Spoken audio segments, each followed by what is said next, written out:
Om Swastiastu. Assalamualaikum warahmatullahi wabarakatuh.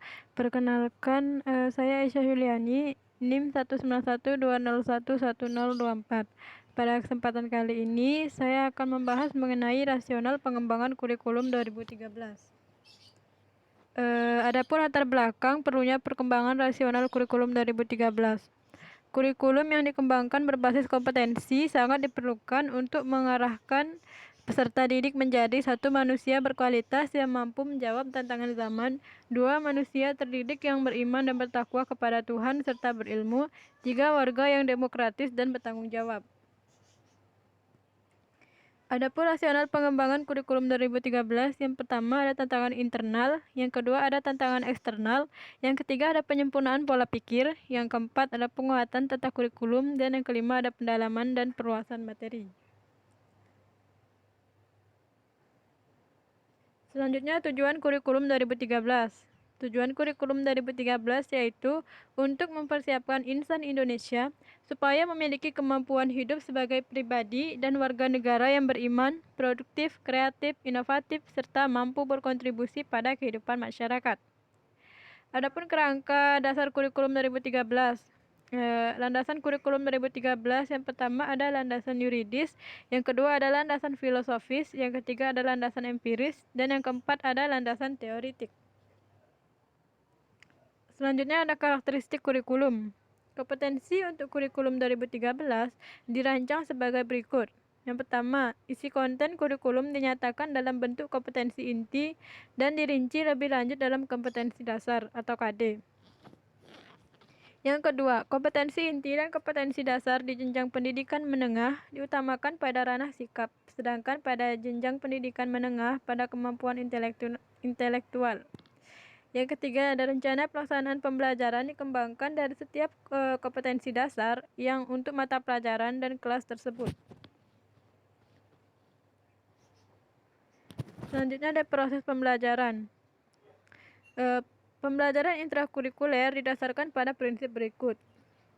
Yang pertama, proses pembelajaran intrakurikuler adalah proses pembelajaran yang berkenaan dengan mata pelajaran dalam struktur kurikulum dan dilakukan di kelas, sekolah, dan masyarakat. Yang kedua, proses pembelajaran didasarkan pada prinsip pembelajaran siswa aktif untuk menguasai kompetensi dasar dan kompetensi inti pada tingkat yang memuaskan. Yang ketiga, penilaian hasil belajar mencakup seluruh aspek kompetensi, bersifat formatif, dan hasilnya segera diikuti dengan pembelajaran remedial untuk memastikan penguasaan kompetensi pada tingkat memuaskan. Selanjutnya, proses pembelajaran. Pembelajaran ekstrakurikuler. Kegiatan ekstrakurikuler yaitu kegiatan yang dirancang di luar jam pelajaran dan terjadwal secara rutin setiap seminggu. Kegiatan ekstrakurikuler terdiri dari ekstrakurikuler wajib dan pilihan. Pramuka adalah kegiatan ekstrakurikuler wajib. Kemudian ada prinsip pengembangan kurikulum 2013. Yang pertama, kurikulum bukan hanya merupakan sekumpulan daftar mata pelajaran, karena mata pelajaran hanya merupakan sumber materi pembelajaran untuk mencapai kompetensi.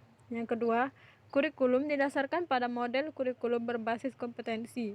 Yang ketiga, kurikulum dikembangkan dengan memberikan kesempatan kepada peserta didik untuk mengembangkan perbedaan dalam kemampuan dan minat. Yang keempat, kurikulum harus relevan dengan kebutuhan kehidupan. Dan yang kelima, kurikulum harus didasarkan kepada kepentingan nasional dan kepentingan daerah. Kemudian apa saja sih struktur kurikulum? Nah, struktur kurikulum untuk SD atau MI. Beban pelajaran dinyatakan dalam jam belajar setiap minggu untuk masa belajar selama 1 semester. Beban belajar di SD atau MI kelas 1, 2, dan 3 masing-masing yaitu 30, 32, 34. Sedangkan untuk kelas 4, 5, dan 6 masing-masing 36 jam setiap minggu. Kemudian struktur kurikulum SMP atau MTS. Dalam struktur kurikulum SMP atau MTS, ada jam penambahan jam belajar per minggu dari semula 32, 32, dan 32 menjadi 38, 38, dan 38 untuk masing-masing kelas 7, 8, dan 9. Sedangkan lama belajar untuk setiap jam yaitu 40 menit. Selanjutnya, struktur kurikulum pendidikan menengah SMA, MA, SMK, dan MAK. Struktur kurikulum SMA atau MA, SMK, dan MAK terdiri atas satu kelompok mata pelajaran wajib yang diikuti oleh seluruh peserta didik. 2. Kelompok mata pelajaran peminatan yang diikuti oleh peserta didik sesuai dengan bakat, minat, dan kemampuannya. Selanjutnya, implementasi dan evaluasi kurikulum. Implementasi. Pengembangan kurikulum 2013 pada Satuan Pendidikan Pengembangan Kurikulum 2013 dilakukan atas dasar prinsip yang pertama bahwa sekolah adalah satu kesatuan lembaga pendidikan dan kurikulum adalah kurikulum satuan pendidikan, bukan daftar mata pelajaran. Yang kedua, pengembangan kurikulum di jenjang satuan pendidikan dipimpin langsung oleh kepala sekolah. Yang ketiga, pelaksanaan implementasi kurikulum di satuan pendidikan dievaluasi oleh kepala sekolah. Kemudian yang kedua ada manajemen implementasi. Implementasi kurikulum adalah usaha bersama antara pemerintah dengan pemerintah provinsi dan pemerintah kabupaten atau kota. Yang kedua, pemerintah bertanggung jawab dalam mempersiapkan kepala sekolah dan guru untuk melaksanakan kurikulum. Yang ketiga, pemerintah bertanggung jawab untuk melakukan evaluasi pelaksanaan kurikulum nasional. Jadi itu merupakan manajemen implementasi. Selanjutnya ada strategi implementasi kurikulum yang terdiri atas 1. Pelatihan guru, kepala sekolah, dan pengawas dari tahun 2013 sampai 2016. Yang kedua, pengembangan buku babon dari tahun 2013 sampai 2016. Yang ketiga, pengembangan manajemen, kepemimpinan, sistem administrasi, dan pengembangan budaya sekolah, terutama untuk SMA, MA, dan SMK, atau MAK. Dimulai dari bulan Januari sampai Desember 2013. Yang keempat, pendampingan dalam bentuk monitoring dan evaluasi untuk menemukan kesulitan dan masalah implementasi dan upaya penanggulangan.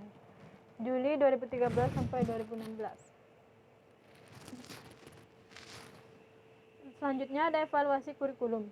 Pelaksanaan evaluasi implementasi kurikulum dilaksanakan sebagai berikut. 1. Sampai tahun pelajaran 2015 sampai 2016 untuk memperbaiki berbagai kesulitan pelaksanaan kurikulum. Yang kedua, sampai tahun pelajaran 2016 secara menyeluruh untuk menentukan efektivitas, kelayakan, kekuatan, dan kelemahan implementasi kurikulum. Itu saja yang bisa saya sampaikan. Saya ucapkan terima kasih. Om Santi Santi Santi Om. Dan wassalamualaikum warahmatullahi wabarakatuh.